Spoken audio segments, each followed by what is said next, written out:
cool.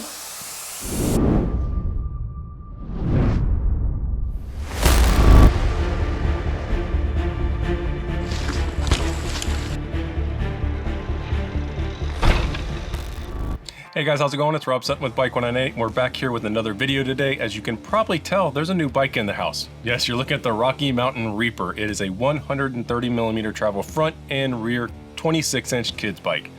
My son finally made the jump from the hardtails, and this was a big one because he went from his specialized 20-inch all the way up to a 26-inch now with full suspension. I thought this would be a great time though to show you my process and how I get a rider comfortable and set up on a new bike that does not know how to set up one for themselves.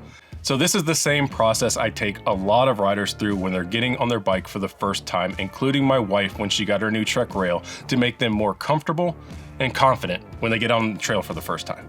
So let's go into the process and I'll show you how I do it. So first and foremost, I like to get the bike set up. If they do not know how to set up a full suspension bike for themselves, they most likely don't work on their bike themselves that much at all either. So what I like to do is go ahead and check, whether the handlebars are straight, all the torque specs on the bolts are good, do you have enough air in the tires? Go ahead and do initial settings on the suspension before they even throw a leg over it to begin with at all.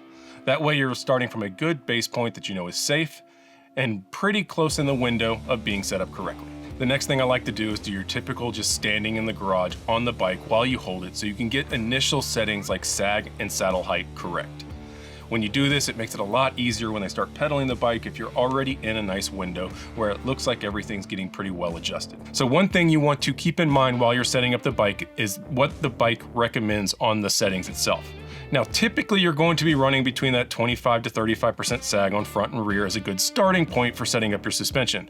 In the case of this Rocky Mountain Reaper, they actually recommend closer to 50% because of the way they ramped up the suspension ramping at the end of the stroke. They realize with lighter riders, if you put it at 25, 35%, they have a hard time activating that suspension. So this one was set up specifically to run at 50%. So double check your manuals, make sure you're setting up to the right settings, and then get out and get ready to ride. So from there, I like to do what's called the neighborhood ride. So this is a shakedown run, okay? Right. So what you need to do is just focus on shifting, focus on how the bike feels, okay? And really you could do this in any paved area. What you wanna do is get a controlled environment where they can get comfortable on the bike and you can double check things like saddle height and suspension sag without them worrying about having to ride a trail. So what we do is we go ride the neighborhood. I encourage them to jump off some curbs, just get a little bit of riding in so that I can adjust saddle height and make sure the suspension is set up correctly before we ever go to the trail and start getting that thing dirty. This is also a great time for them to get used to how the new bike feels, especially like in the case of my son. He was going from a 20-inch hardtail all the way up to a 26-inch full suspension bike. That's a big switch for a kid. So it was good for us to just get out in the neighborhood and get comfortable on the bike before you introduce things like rocks, roots, and tight turns on a trail.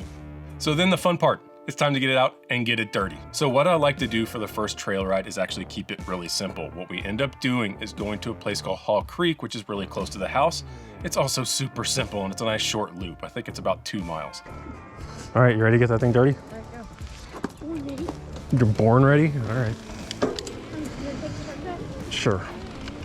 What this does is it makes it for a very controlled environment where they can go out and they know how to ride this trail. They also know what to expect, and we also know it's not too difficult, so we won't be running into any kind of real technical situations while they're trying to figure out the bike on dirt for the first time. So during this time, I'm doing the same thing that I was doing before. I let them ride in front, let them ride behind, really kind of watching the bike and making sure that we have all the air pressures and everything correct. So what I end up doing is bringing all the tools I need with me. I've got a multi-tool, I've got a shock pump, I've got an air pump for the tires.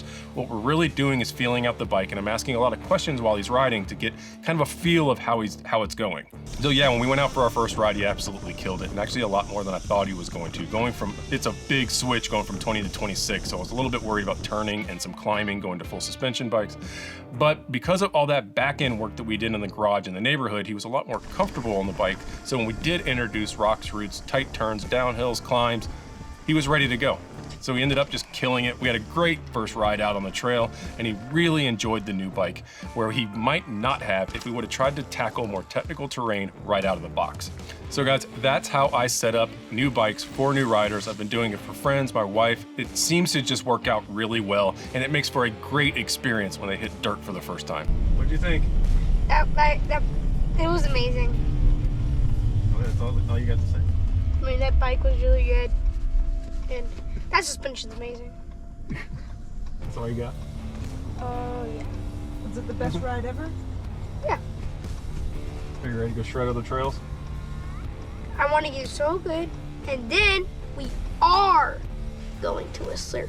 Now Daniel started already doing drops and some other features, so we're about to go hit some more technical trails this weekend and really see what we could push this bike through. So guys, if you like this video, please give it a thumbs up. And consider subscribing to Bike 198 for more tutorials, reviews, and mountain biking content here in the future. Of course, you're going to see more of this Rocky Mountain Reaper on the channel for sure. And until then, on to the next one. Thanks guys, see ya.